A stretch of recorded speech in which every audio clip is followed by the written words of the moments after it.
Денеска пред училиштето Киро Глигоров ќе говорам за една од најважните теми за нашите деца и за сите нас – безбедноста на улиците во Скопје. Нема ништо поважно од тоа секое дете безбедно да стигне во училиште и безбедно да се врати дома.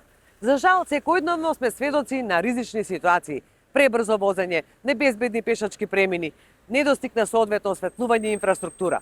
Овие услови создаваат опасност за нашите најмлади, но и за возрастните граѓани.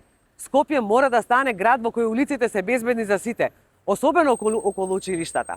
Затоа ќе го прошириме концептот Зона 30, во кој максималната брзина е ограничена на 30 км на час со современи мерки за смирување на сообраќајот.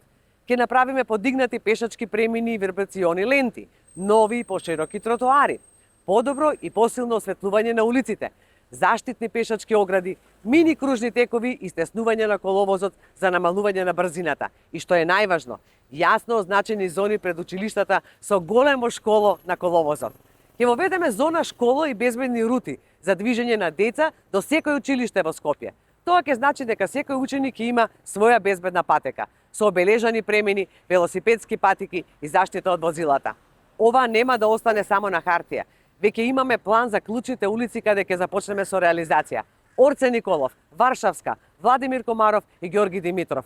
Овие делници ќе добијат ново уредување со подигнати премини, нови тротоари, велосипедски паркинзи и улично осветлување. Потоа, чекор по чекор, ќе го прошириме концептот на сите населби. Карпош, Тафталиџе, Кисела вода, Чаир, Бутел, Ѓорче Петров и останатите. Ова не е само инфраструктурен проект, ова е проект за животот, здравјето и иднината на нашите деца. За Скопје да биде модерен европски град, мора прво да биде безбеден град, да им ја дадеме на нашите деца сигурноста што ја заслужуваат, затоа што нивниот живот нема цена.